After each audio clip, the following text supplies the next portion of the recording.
Assalamualaikum warahmatullahi wabarakatuh. Semoga keselamatan serta rahmat Allah senantiasa meliputi kita semua, teman-teman. Dan semoga segala tingkah laku kita mendapatkan berkah dari Allah, yang artinya segala tingkah laku kita semakin mendekatkan kita kepada peningkatan ketakwaan kita kepada Allah Subhanahu wa taala, teman-teman. Ya, kali ini tidak terlalu serius, saya hanya ingin sharing apa yang baru saja saya alami ketika saya sedang mengunjungi salah seorang pengasuh masjid tempat saya biasa untuk sholat berjamaah, ya. Kebetulan beliau sedang sakit, ya. Inisial beliau adalah IS, ya.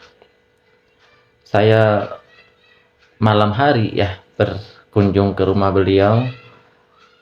Nah, IS ini mempunyai anak tertua, ya, sudah menikah, itu laki-laki berinisial AS. Teman-teman, pengasuh masjid ini saat ini tengah mengalami istilahnya beberapa tanda-tanda, ya, dari Allah, beberapa pencabutan nikmat dari Allah. Salah satunya adalah nikmat untuk bercerita, ya. Jadi apa yang beliau ucapkan saat ini sudah relatif tidak jelas, dan entah apakah beliau sedang mengalami pandangan-pandangan gaib, saya nggak tahu, ya.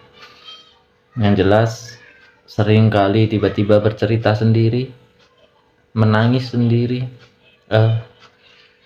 namun kondisi badannya untuk bagian atas relatif masih kuat, teman-teman. Hanya bagian bawah ini, kaki, ya, sampai ke paha lah istilahnya, itu sudah relatif tidak kuat untuk menopang badan sendiri. Nah, ketika saya berdiskusi dengan sang anak, karena saya mementingkan dakwah, ya, saya sampaikan bahwa ini adalah momentum yang bagus untuk saudara AS sebagai anak tertua laki-laki, bahwa ini adalah peluang yang sangat luar biasa. Minimal ketika si yang sakit ini tidak bisa mengucapkan istighfar dengan jelas, atau mungkin tidak sempat terucap istighfar untuk mengejar ampunan Allah, atau mungkin memang beliau mengucapkan tapi kita ini tidak tahu, ya. Ya, minimal sang penjaga dari orang tua ini sering-seringlah istighfar dan mohon petunjuk kepada Allah Subhanahu wa taala. Jadi saya sampaikan momen agar masing-masing anggota keluarga yang ada di situ memanfaatkan peluang tersebut, semakin mendekatkan diri kepada Allah. Di saat sedang berdiskusi, akhirnya sang anak ini menyampaikan bahwa beliau menyadari peluang tersebut, teman-teman. Namun yang membuat saya terkejut adalah ketika saya sampaikan bahwa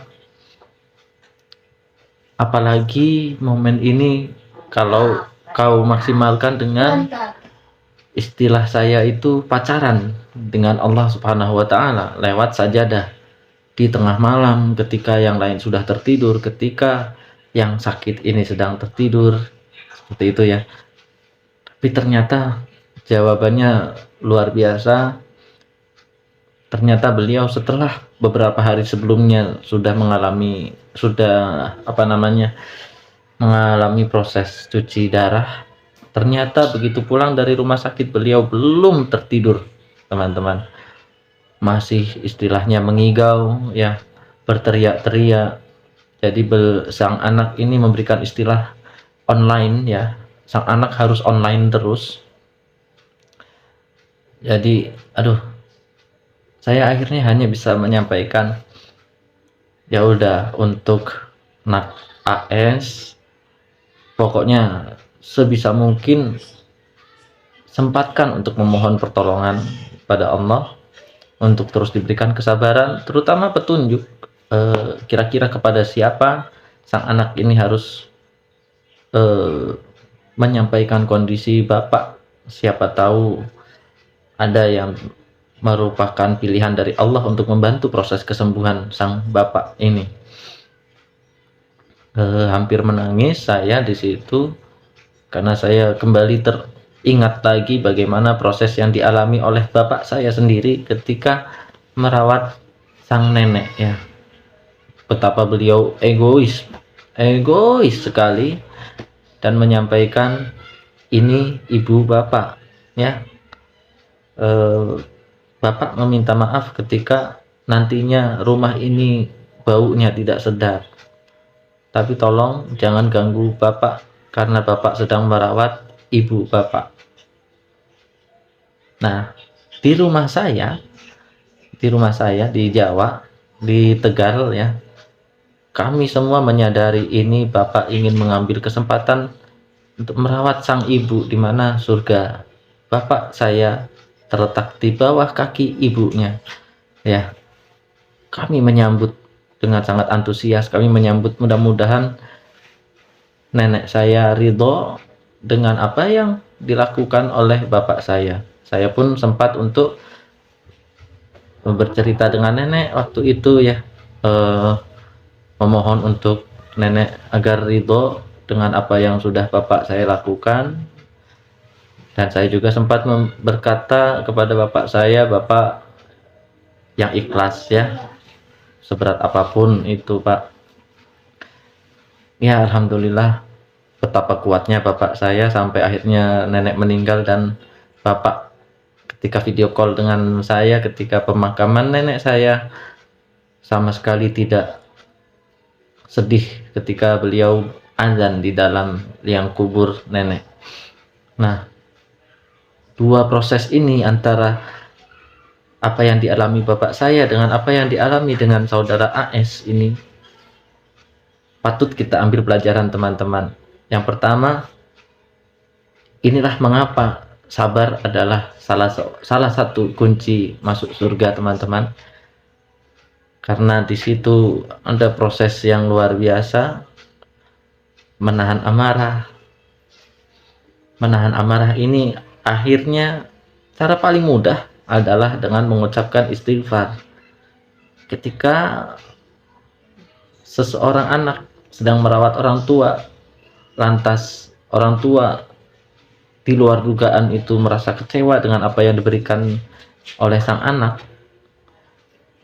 pasti sang anak akan heran. Bisa saja muncul rasa sakit hati, kenapa kok sudah lelah merawat tetapi orang tua masih saja kecewa. Di momen itulah istighfar diperlukan. Dan ketika semakin banyak istighfar diucapkan, kita tidak tahu istighfar yang keberapa yang Allah terima, atau jangan-jangan setiap istighfar yang kita ucapkan itu Allah terima, yang artinya insya Allah dosa-dosa kita semua ini akan berkurang ya, terganti dengan pahala pengucapan kalimat istighfar ya. Apalagi di situ kita tulus merawat orang tua, tulus hanya mengharap keridhaan Allah ya. Apakah ada teman-teman mungkin yang mengalami hal seperti itu? Saya jujur ketika sedang berdiskusi dengan saudara AS ini, saya juga sempat mengingatkan bahwa jangan pernah merasa kamu sedang berada dalam kondisi yang sangat susah, karena kamu harus ingat Allah itu maha kuasa. Tidak hanya kuasa untuk menurunkan 5 atau 6 masalah sekaligus kepada kamu, tapi sesungguhnya Allah juga maha kuasa menurunkan 1 juta masalah sekaligus, bahkan lebih kepada dirimu. Itu juga ucapan itu saya ucapkan, saya tujukan kepada diri saya sendiri, karena jujur apa yang saya ucapkan saya rasa berat. Dan dengan penyampaian dakwah ini, saya berharap ketika nantinya saya mengalami hal berat, saya pun akan selalu ingat atas kata-kata saya sendiri teman-teman. Jadi saya menasehati diri saya sendiri dan lawan bicara saya.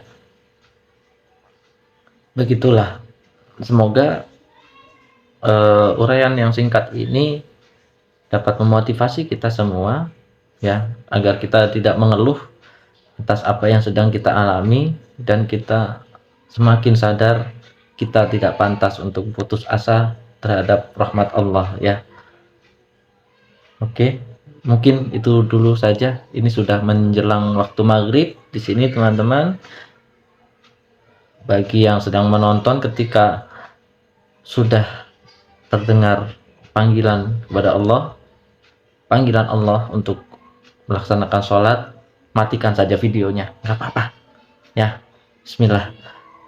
Assalamualaikum warahmatullahi wabarakatuh. Semoga keselamatan dan rahmat Allah senantiasa meliputi kita semua, dan semoga tingkah laku kita mendapatkan keberkahan dari Allah Subhanahu wa Ta'ala. Amin.